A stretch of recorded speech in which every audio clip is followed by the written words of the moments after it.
ಹಾಸನ ಜಿಲ್ಲೆಯಲ್ಲಿ ಧಾರಾಕಾರ ಮಳೆಗೆ ಅವಾಂತರ ಸೃಷ್ಟಿಯಾಗಿದೆ. ಕೆಸರು ಗದ್ದೆಯಂತಾದ ಆಲೂರು ಬಿಕ್ಕೋಡು ಮುಖ್ಯ ರಸ್ತೆಯ ಮಧ್ಯ ಸಸಿ ನೆಟ್ಟು ಸ್ಥಳೀಯರು ಆಕ್ರೋಶವನ್ನು ವ್ಯಕ್ತಪಡಿಸ್ತಾ ಇದ್ದಾರೆ.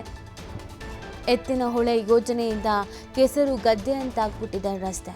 ಅಧಿಕಾರಿಗಳ ವಿರುದ್ಧ ಮಹಿಳೆಯರು ಆಕ್ರೋಶವನ್ನು ವ್ಯಕ್ತಪಡಿಸ್ತಾ ಇದ್ದಾರೆ. ಮಳೆಗಾಲ ಎದುರಿಸೋಕೆ ಅಂತ ಸರ್ಕಾರ ಸಿದ್ಧತೆಯನ್ನು ಮಾಡ್ಕೊಳ್ತಾ ಇದೆ. ಆದರೆ ಮುಂಚಿತವಾಗಿಯೇ ಒಂದಷ್ಟು ಅವಾಂತರಗಳು ಆಗ್ಬಿಟ್ಟಿರೋದು ನೋಡಿ. ಇಲ್ಲಿ ಜನ ಆಕ್ರೋಶ ವ್ಯಕ್ತಪಡಿಸೋದ್ರ ಜೊತೆಗೆ ನಾಟಿ ಮಾಡ್ತಾ ಇದ್ದಾರೆ. ಇದು ರಸ್ತೆ, ಇದ್ಯಾವುದೋ ಗದ್ದೆನೋ ಇನ್ನೇನೋ ಅಲ್ಲ. ಈ ಪರಿಸ್ಥಿತಿಲಿ ಇಲ್ಲಿ ಹೆಂಗೆ ಓಡಾಡೋದಕ್ಕೆ ಸಾಧ್ಯ ಆಗತ್ತೆ? ಅದಕ್ಕೆ ಅವರು ಆಕ್ರೋಶವನ್ನು ವ್ಯಕ್ತಪಡಿಸ್ತಾ ಇರೋದು.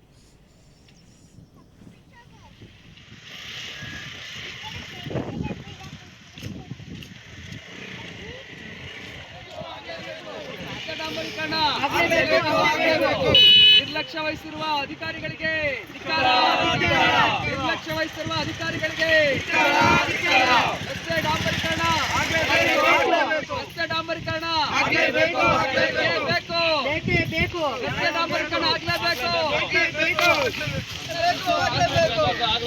ರಸ್ತೆ ಡಾಂಬರೀಕರಣ ರಸ್ತೆ ಡಾಂಬರೀಕರಣ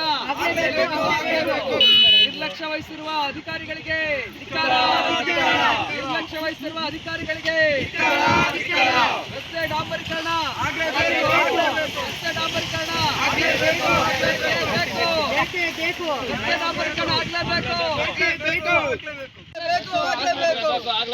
ರಸ್ತೆ ಡಾಂಬರೀಕರಣ ಆಗಲೇಬೇಕು ರಸ್ತೆ ಡಾಂಬರೀಕರಣ ರಸ್ತೆ ಡಾಂಬರೀಕರಣ ನಿರ್ಲಕ್ಷ್ಯ ವಹಿಸಿರುವ ಅಧಿಕಾರಿಗಳಿಗೆ ನಿರ್ಲಕ್ಷ್ಯ ವಹಿಸಿರುವ ಅಧಿಕಾರಿಗಳಿಗೆ ರಸ್ತೆ ಡಾಂಬರೀಕರಣ